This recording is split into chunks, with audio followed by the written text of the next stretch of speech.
Shalom saudara-saudara yang terkasih dalam Tuhan Yesus Kristus, selamat pagi. Renungan harian kita pada hari ini diambil dari Kisah Para Rasul pasal yang ke-21 ayat 1 sampai yang ke-14. Judul renungan kita pada hari ini adalah Air Mata Penghambat. Hari ini pelajar di sebuah kota kecil mendapatkan beasiswa untuk kuliah di Jakarta. Menariknya pada hari ini berangkat ibunya sama sekali tidak menangis.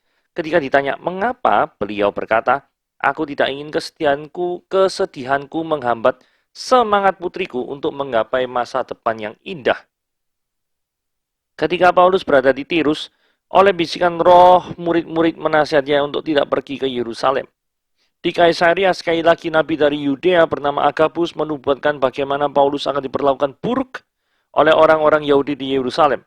Mendengar nubuatan tersebut, para murid juga orang-orang yang menyertainya meminta supaya dia membatalkan perjalanannya. Menariknya, Paulus tidak merasa takut maupun menyerah, bahkan menegur air mata mereka yang menghambat semangatnya. Setiap orang yang siap untuk membajak tetapi menoleh ke belakang tidak layak untuk kerajaan Allah. Dalam menjalankan misi Allah, para pekerjanya tidak boleh membiarkan hal apapun menghambat, termasuk kesedihan dan air mata orang-orang terkasih.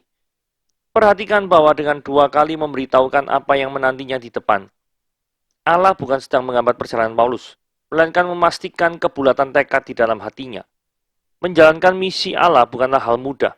Seseorang mungkin berjalan melewati bebatuan, kerikil yang tajam, tanjakan, bahkan jurang kehidupan.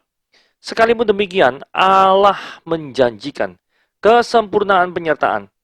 Alih-alih menjadi penghambat, jadilah penyemangat. Tidak ada kata takut, mundur, apalagi menyerah di dalam kamus para pekerja Allah. Oke, hari ini kita akan membahas tiada pengorbanan yang terlalu besar untuk diberikan kepada Kristus, karena Dia telah menyerahkan nyawanya bagi kita. Oke, mari kita bahas. Mari kita baca terlebih dahulu Kisah Para Rasul pasal yang ke-21 ayat 1 sampai 14. Sesudah perpisahan yang berat itu bertolaklah kami dan langsung berlayar menuju Kos. Keesok harinya sampailah kami ke Rodos dan dari situ kami ke Patara. Di Patara kami mendapatkan kapal yang hendak menyeberang ke Venesia. Kami naik kapal itu lalu bertolak. Kemudian tampak Siprus di sebelah kiri, tetapi kami melewatinya dan menuju ke Syria. Akhirnya tibalah kami di Tirus, sebab muatan kapal harus dibongkar di kota itu. Di situ kami mengunjungi murid-murid dan tinggal di situ 7 hari lamanya. Oleh bisikan roh, murid-murid itu menasihati Paulus supaya ia jangan pergi ke Yerusalem. Tetapi setelah lewat waktunya, kami berangkat meneruskan perjalanan kami. Murid-murid semua dengan istri dan anak-anak mereka mengantar kami sampai ke luar kota. Dan di tepi pantai kami berlutut dan berdoa. Sesudah meminta diri, kami naik ke kapal dan mereka pulang ke rumah. Dari Tirus kami tiba di Ptolemais dan di situ berakhirlah pelayaran kami. Kami memberikan salam pada saudara-saudara dan tinggal 1 hari di antara mereka. Pada keesokan harinya kami berangkat dari situ dan tiba di Kaisaria. Kami masuk ke rumah Filipus memberita Injil itu, yaitu 1 dari ke-7 orang yang dipilih di Yerusalem, dan kami tinggal di rumahnya. Filipus mempunyai 4 anak darah yang beroleh karunia untuk bernubuat. Setelah beberapa hari kami tinggal di situ, datanglah dari Yudea seorang nabi bernama Agabus. Ia datang kepada kami lalu mengambil ikat pinggang Paulus sambil mengikat kaki dan tangannya sendiri. Dia berkata, "Demikianlah kata Roh Kudus, beginilah orang yang empunya ikat pinggang ini akan diikat oleh orang-orang Yahudi di Yerusalem dan diserahkan ke dalam tangan bangsa-bangsa lain." Mendengar itu, kami bersama-sama dengan murid-murid di tempat itu meminta supaya Paulus jangan pergi ke Yerusalem. Tetapi Paulus menjawab, "Mengapa engkau menangis dengan jalan demikian, mau menghancurkan hatiku? Sebab aku ini rela bukan saja untuk diikat, tetapi juga untuk mati di Yerusalem, oleh karena nama Tuhan Yesus." Karena ia tidak mau menerima nasihat kami menyerah dan berkata, "Jadilah kehendak Tuhan." Oke, di sini ada kota-kota perjalanan Paulus ya. Dari Kos, Rodos, Patara, Venesia, Siprus di sebelah kiri, ke Syria dan Tirus. Nah, lebih enaknya kita lihat peta ya. Peta ini adalah perjalanan Rasul Paulus yang ketiga. Dari sana disebutkan ini Kos. Saudara, kalau kita lihat ya, Kos ini terletak di daerah Turki. Gitu ya. Saudara lihat di atas ini namanya Bizantium. Nah, ini adalah Istanbul sekarang ya. posisinya di sini. Jadi ini Istanbul dulu namanya Konstantinopel, yaitu ibu kotanya daripada Romawi Timur atau Bizantium. Itu di sini ya. Nah, ini Istanbul, terus jalan-jalan terus ini ada kota Efesus yang kita kenal. Sampai sekarang bahkan masih ada Efesus ini ya. Kemudian ke kota Kos. Nah, dari Kos ini kemudian ke mana tadi? Ke Rodos. Rodos ini sini, Rhodes ya. Kemudian menyeberang ke Patara. Jadi ini melalui pulau-pulau kecil ya, ke Patara. Habis Patara mereka hendak menyeberang ke Venesia. Venesia ini sudah pindah daratan di daerah sekitar sini ya. Mereka menyeberang dari Patara. Nah, mereka melewati Siprus di sebelah kiri, betul ya? Siprus di sebelah kiri. Nah, kemudian menuju ke Syria, akhirnya tiba di Tirus. Tirus ini daerah Syria. Begitu ya. Oke? Jadi ini kira-kira letak petanya seperti ini. Siprus ini, by the way, posisi sekarang ada yang bahasa Turki, ada yang bahasa Yunani ya. Penduduknya terbelah menjadi dua itu. Atau belahnya ada di mana ya, kurang lebih di sini. Yang atas ini Turki, yang bawah ini ikut bahasa Yunani. Kurang lebih seperti itu. Oke. Di situ kami mengunjungi murid-murid dan tinggal di situ 7 hari lamanya. Oleh bisikan roh, murid-murid itu menasihati Paulus supaya ia jangan pergi ke Yerusalem. Nah, di situ kami, maksudnya kami ini siapa?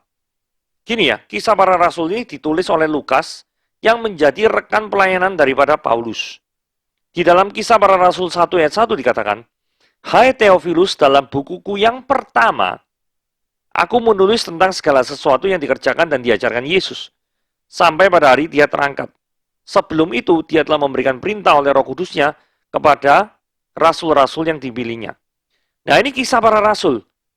Berarti kisah para rasul ini buku kedua yang ditulis oleh penulis yang bukan Theophilus ya, kepada Theophilus. Nah, di dalam Lukas 1 ayat 1 dikatakan gini. Nah, dalam Lukas 1 ayat 1 berarti penulisnya kan Lukas ya. Theophilus yang mulia, banyak orang telah berusaha menyusun suatu berita tentang peristiwa-peristiwa yang terjadi di antara kita. Seperti yang disampaikan kepada kita oleh mereka, yang datang semula dari saksi mata dan pelayan firman. Karena itu aku telah menyelidiki segala peristiwa itu dengan seksama dari asal mulanya. Aku mengambil keputusan untuk membukukannya dengan teratur bagimu, supaya engkau dapat mengetahui bahwa segala sesuatu yang diajarkan kepadamu sungguh benar. Jadi ceritanya Theophilus ini kelihatannya orang Yunani ya dari namanya, menjadi orang percaya dan ingin mengetahui tentang kehidupan Yesus Kristus. Dan dibukukan dari sumber-sumber yang terpercaya saksi mata oleh yang namanya Lukas. Dan Lukas ini menulis kitab kedua yang berjudul Kisah Para Rasul kepada Theophilus juga, yang bercerita tentang perjalanan daripada murid-murid Kristus. Karena bukuku yang pertama ini merujuk pada kitab Lukas. Begitu ya. Dari di situ kami ini adalah tim pelayanan Paulus yang di dalamnya ada Lukas. Begitu. Oke, mari kita lanjutkan. Oleh bisikan roh, murid-murid itu menasihati Paulus supaya ia jangan pergi ke Yerusalem. Nah, ini sangat ironi ya. Yerusalem itu kan seharusnya menjadi kota pusat keagamaan Yahudi. Jadi tempat yang menakutkan bagi orang Kristen di abad pertama. Karena di kota itu berdiam Mahkamah Agung Sanhedrin yang bisa mengeluarkan surat perintah untuk membunuh orang Kristen. Jadi ada suatu ironi kalau misalnya suatu kota yang identik dengan pusat keagamaan menjadi ancaman bagi orang yang memiliki pandangan yang berbeda. Saudara begini ya, kalau pandangan saya, orang yang memiliki pandangan yang berbeda itu sah-sah saja. Bisa diajak diskusi, adu argumentasi, bahkan mungkin debat terbuka. Tapi adu argumentasi, debat terbuka ini harus mengutamakan kesantunan dalam berpendapat dan saling menghormati masing-masing pribadi yang berdebat. Maksudnya apa? Maksudnya gini ya, seseorang itu boleh berbeda pendapat dengan orang lain, dan ketika berbeda pendapat mungkin bisa panas, bisa saja. Tetapi jangan sampai karena debatnya panas, itu langsung mengolok-olok orang yang berbeda pandangan dengan nah, ini namanya sudah menyerang pribadi seseorang. Ini yang tidak boleh, ya. Jadi yang harus didiskusikan itu adalah tema yang sedang dibicarakan, bukan pribadi yang adanya orang tuh sedang menyampaikan. Jangan, gitu loh ya. Jadi repot. Jadi misalkan orang enak-enak lagi nyampaikan firman, ya toh. Terus kemudian ada orang tidak setuju, nah lagi diskusi. Kemudian kalah debat atau tidak bisa ngomong, terus itu alah ngurusi anjingannya. Kemarin anjingmu ngencingi rumah tetangga, ngurusi anjing nggak bisa yang mau ngurus tentang firman Tuhan. Loh, kayak gini kan out of context. Lagi berbicara tentang misalkan doktrin Roh Kudus atau gimana gitu ya, atau doktrin Tritunggal. Tiba-tiba nggak bisa jawab, tak apa? Tiba-tiba ngurusi masalah anjing, lah repot ini gak ada hubungan. Nah ini namanya nyerang pribadi orang lain. Nah kayak gini repot ya. Apakah boleh adu argumentasi? Apakah boleh berdebat? Boleh. Paulus saja juga adu argumentasi. Menyiapkan suatu apologia atau pembelaan. Tapi harus mengutamakan kesantunan dalam berpendapat. Begitu ya. Ayat 5 ya. Murid-murid semua dengan istri dan anak-anak mereka mengantar kami sampai ke luar kota. Di tepi pantai kami berlutut dan berdoa. Ini luar biasa ya. Paulus dan tim tidak bisa berlama-lama tinggal di Tirus, karena mereka harus melanjutkan perjalanan mereka. Nah, sebelum tim Paulus ini pergi, maka mereka meminta kekuatan dari Tuhan dan berlutut dan berdoa. Nah, ini luar biasa ya. Karena sebelum kita menempuh perjalanan jauh, atau menempuh suatu pengalaman baru di tempat yang lain, apakah kita melibatkan Tuhan? Jarang sekali kita melibatkan Tuhan ketika kita ditempatkan di tempat yang baru. Apakah ini memang kehendak Tuhan atau tidak? Nah, saudara, dari sini kita bisa melihat introspeksi diri. Paulus dan teman-teman ini berlutut dan berdoa. Kalau mau pindah kota ini mereka berlutut dan berdoa. Supaya ketika mereka mengunjungi kota tersebut benar-benar efektif, efisien. Ya. Jadi kemudian kita lihat dari sudut pandang murid-murid. Mereka adalah orang yang sangat sayang sama tim pelayanan Paulus, benar ya? Buktinya mereka tuh nganter sampai ke luar kota. Saudara, ini luar biasa ya. Suatu perjalanan yang sangat jauh tuh. Dulu nggak ada helikopter atau ada pesawat, nggak ada ya. Mereka tuh mengantar sampai luar kota loh. Saudara tahu, mengantar Paulus dan tim sampai ke luar kota, itu memberikan kemungkinan besar bagi orang-orang lain untuk melihat bahwa para murid ini memang muridnya Paulus, nggak bisa sembunyi-sembunyi lagi. Mengantarkan perjalanan mereka kok. Akibatnya apa kalau mereka identitas mereka itu diketahui? Sewaktu-waktu bisa saja ada sweeping terhadap para pengikut Kristus dan mereka kena sweeping.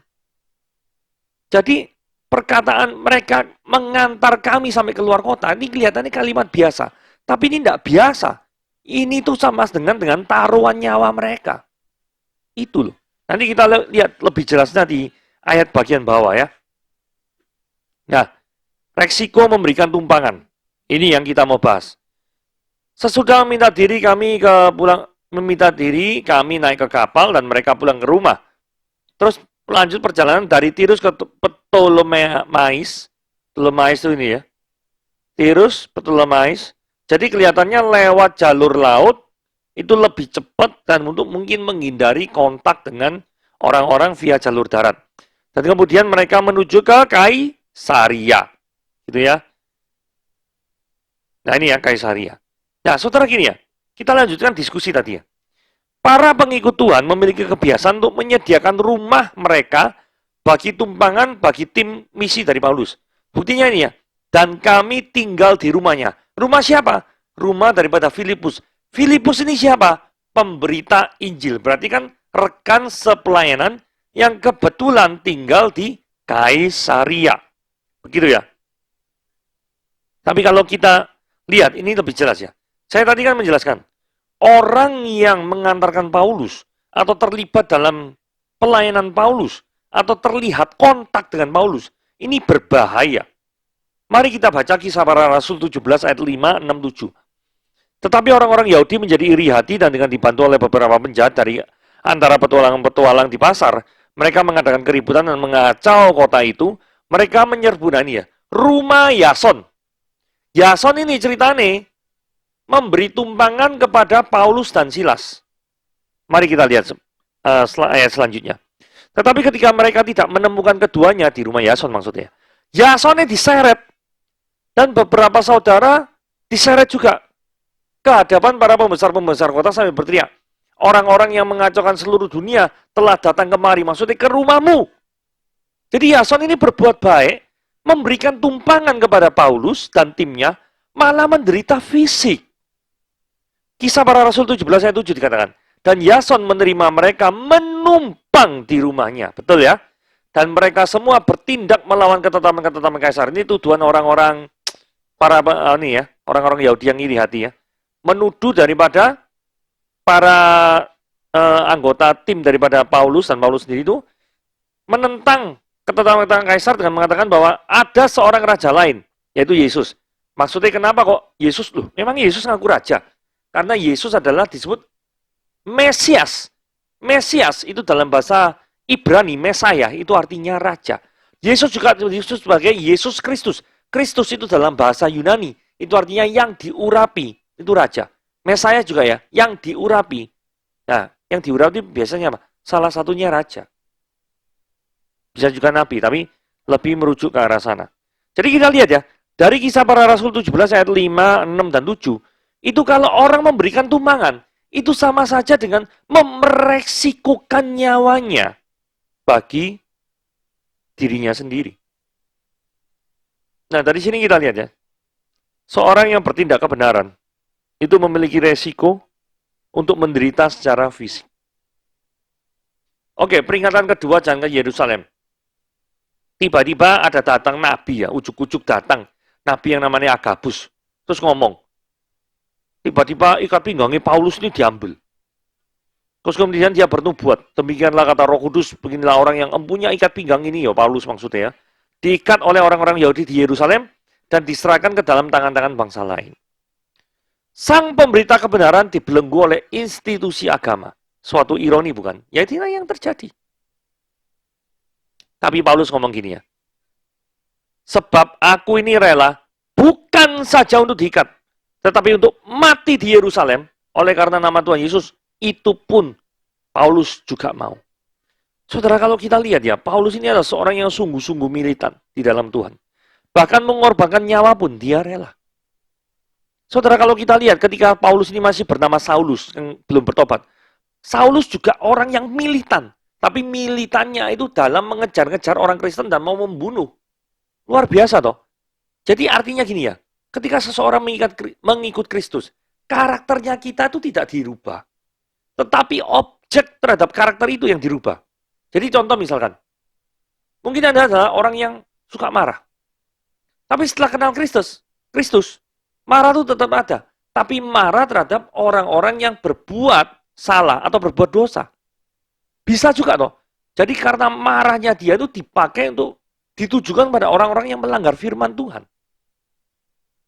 Nah, karena Kristus telah mengorbankan nyawanya untuk menyelamatkan Paulus dari keberdosaannya, sehingga, ini judul renungan kita tadi ya, tidak ada pengorbanan yang terlalu besar yang dilakukan oleh orang percaya untuk kerajaan Allah. Nggak ada.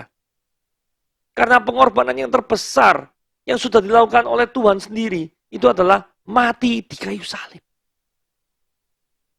Itu adalah pengorbanan Tuhan yang paling besar dalam hidup kita. Sehingga, apapun yang kita lakukan, itu tidak sebanding dengan pengorbanan Tuhan di kayu salib. Sehingga, Paulus mengatakan, bahkan mati pun, dalam nama Yesus, aku rela. Ini benar-benar seorang yang mengikut Tuhan dengan hati yang sungguh-sungguh dan hati yang tertuju kepada Kristus. Tuhan Yesus memberkati.